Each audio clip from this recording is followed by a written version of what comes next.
Podagra kasalligi sovet davrida boy kasalligi deyiladi. Boylarning kasali, boylar kasallanadigan kasallik deyiladi. Chunki quvvatga boy, shu oqsilga boy ovqatlarni me'yoridan ko'p iste'mol qilgandan kelib chiqadi. Oldin sovet davrida juda ham o'sha sostoyaniyasi yaxshi, ko'p go'shtli ovqat yeydigan va ko'p spirtli ichimliklar ichadigan insonlarda shu kasallik rivojlanadi.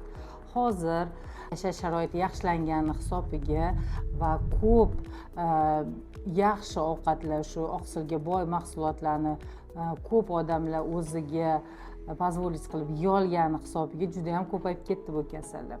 Oldin juda ham kam o'chirardi. Bunda qanaqa namoyon bo'ladi? Buncha shu klassik kechardi bu kasal. Bosh barmoqda og'riq bo'lardi, o'sha yerda qizarish bo'lardi. Shunaqa qattiq og'riq bo'lardiki, hattoki prostiniya yopsa, xuddi g'ish qo'ygandagi kuchli og'riq kuzatardi kasal.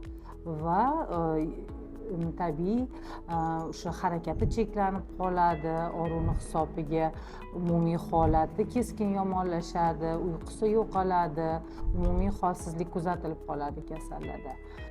Bu kasallar albatta revmatolog ko'rigida bo'lib, birinchi bo'lib diyetaga o'tiradi va uni o'zini maxsus dorilari bor, maxsus dorilari beriladi va bemorning holati albatta yaxshilanadi. Birinchi bo'lib diyeta qilinadi.